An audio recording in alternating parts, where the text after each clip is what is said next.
আপনারা জানেন যে দেশব্যাপী আলোড়ন সৃষ্টিকারী চাঞ্চল্যকর লোমহর্ষক নিন্দনীয় একটা ঘটনা রংপুর শহরে ঘটেছে, যা নজিরবিহীন। আসলে আমরা রংপুরের যে যতদূর ইতিহাস আমরা জানি, এরকম এক পরিবারের 4 জনকে নৃশংসভাবে খুন করে পরিবারটাকে নিশ্চিহ্ন করে দেওয়ার ঘটনা আগে ঘটেনি। তা আমরা ঘটনাটা জানার পর থেকেই আমাদের সিনিয়র স্যারদের তত্ত্বাবধানে কাজ শুরু করি এবং কাজ শুরু করার আর কয়েক ঘন্টার মধ্যে, অচিরেই বলবো আমি, মানে মৃতদেহটা ওখানে থাকা অবস্থাতেই আমরা একটা গুরুত্বপূর্ণ লিড পাই। এবং লিড আমরা পাই ওখান থেকেই স্থানীয় জনগণই আমাদেরকে সহযোগিতা করেছিল। তাদের কাছ থেকে আমরা কিছু সূত্র পাই, যে সূত্র অনুসারে আমরা এখানে 2 জনকে আটক করেছিলাম। এই 2 জন পরবর্তীতে আমাদের কাছে তাদের এই ঘটনার সাথে জড়িত থাকার বিষয়টা অকপটে স্বীকার করে। তারপর থেকে আমরা তাদেরকে কয়েক ঘন্টা ধরে জিজ্ঞাসাবাদ করি। জিজ্ঞাসাবাদ করার পরে তারা এক পর্যায়ে একদম ডিটেলস আমাদের কাছে বলে। তো এই বিষয়টা আমরা গণমাধ্যমকে পরবর্তীতে কমিশনার স্যার জানিয়েছিলেন।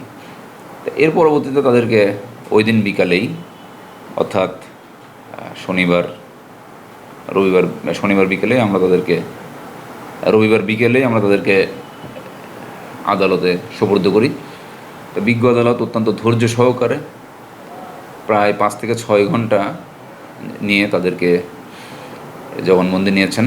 জবানবন্দি নেওয়ার পরে তারাও সেখানেও এই ঘটনার সাথে জড়িত থেকে তারা যে একে অপরের যোগসাজশে এই 4টা খুন করেছে সেটা তারা স্বীকার করেছে। এবং তারপরে তাদেরকে আমরা জেল হাজতে প্রেরণ করেছিলাম। তারপর থেকে প্রাথমিক অবস্থায় মামলা রুজু করার সময় মামলার তদন্তটা ছিল কোতোয়ালি থানার কাছে, এবং পরবর্তীতে কমিশনার স্যার আরও নিবিড় তদন্ত করার জন্যে একজন আরও সিনিয়র অফিসারকে এনগেজ করতে চাইলেন, এবং সেজন্য ডিবির ইন্সপেক্টর জিন্নাত আলী তাকে দেওয়া হয়, এবং উনি এখন পরবর্তী তদন্তটা সম্পাদন করবেন। এখন আমরা ঘটনার যে মূল বিষয়টা এটা অলরেডি উদ্ঘাটন করেছি। কিছু ছোট ইস্যু আছে যেগুলো আমরা এখনও রিসলভ করতে পারিনি। আর তদন্ত বিষয়টা একটা টোটাল একটা চলমান প্রক্রিয়া। এটা শেষ না হওয়া পর্যন্ত বলা যাবে না যেটা শেষ হয়েছে। এমনকি শেষ হওয়ার পরেও যদি নতুন কোনো ক্লু আসে, নতুন কোনো ইস্যু যদি আসে, সেটা পরবর্তীতে বিচারের পর্যায়ে গেলেও এটা যুক্ত করা সম্ভব হয়।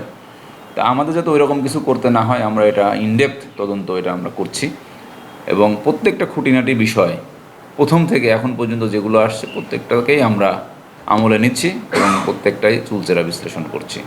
এ ব্যাপারে আমাদের ঊর্ধ্বতন কর্তৃপক্ষ যারা আছেন তারা সবসময় আমাদেরকে দিক নির্দেশনা দিচ্ছেন, এবং আমরা তাদের গাইডলাইন অনুসারে এবং আমাদের যে পুলিশ হেডকোয়ার্টার্স বা আইনের যে বিধিবিধান আছে এই বিধিবিধান প্রতিপালন সাপেক্ষে আমরা আমাদের তদন্ত কার্যক্রম চালিয়ে যাচ্ছি। আমরা সবসময় আদালতের সাথেও নিবিড় যোগাযোগ রক্ষা করছি, মানে সব কিছু যেটা আমাদের সিস্টেমেটিকভাবে যেটা করা দরকার আমরা সবই করছি। আপনি প্রথমে যে বিষয়টা উল্লেখ করেছেন সায়েন্টিফিক ইনভেস্টিগেশন, তা আমরা যেটা করছি এটা পুরাটাই সায়েন্টিফিক প্রসিডিউর অনুসরণ করেই করছি। আর ডিএনএ স্যাম্পলের যে বিষয়টা, এটা কিছু স্যাম্পল আমাদের কাছে রাখা আছে। এখানে আসলে ডিএনএ আছে কি না এই বিষয়টা আগে আমাদের কনফার্ম হতে হবে। তার পরবর্তীতে আমরা এটা পরবর্তী ব্যবস্থা নেওয়ার জন্য বিজ্ঞ আদালতের অনুমতি নেব। অনুমতি সাপেক্ষে বিজ্ঞ আদালত যদি অনুমতি দেন তাহলে আমরা এটা পরবর্তী ব্যবস্থা গ্রহণের জন্য যা করা লাগে সেগুলো করব। এটার একটা জটিল প্রসিডিউর আছে সেটা। তবে আমরা এই মুহূর্তে অপেক্ষা করছি হচ্ছে পোস্টমর্টেম রিপোর্টের জন্য। পোস্টমর্টেম রিপোর্টটা পেলে পরেই আমরা মোটামুটি মামলাটার একটা সিনপসিস আমরা দাঁড় করাতে পারবো, একটা দৃষ্টি দাঁড় করাতে পারবো যে মামলাটা কোন দিকে যাচ্ছে। আমরা এখন পর্যন্ত যতটুকু তদন্ত করেছি তাতে এই 2 জনের তথ্যটাই এসেছে। এর বাইরে অনেক হাইপোথেটিক্যাল কথাবার্তা আছে, কিন্তু পরিবারের লোক থেকে বিভিন্নভাবে কথাবার্তা বলা হচ্ছে, তাদের আত্মীয় স্বজনরা বিভিন্ন কথাবার্তা বলছে, কিন্তু এখন পর্যন্ত আমরা এমন কোনো এভিডেন্স বা এমন কোনো তথ্য প্রমাণ পাইনি যার দ্বারা বলা যায় যে এই 2 জনের বাইরেও কেউ জড়িত থাকতে পারে।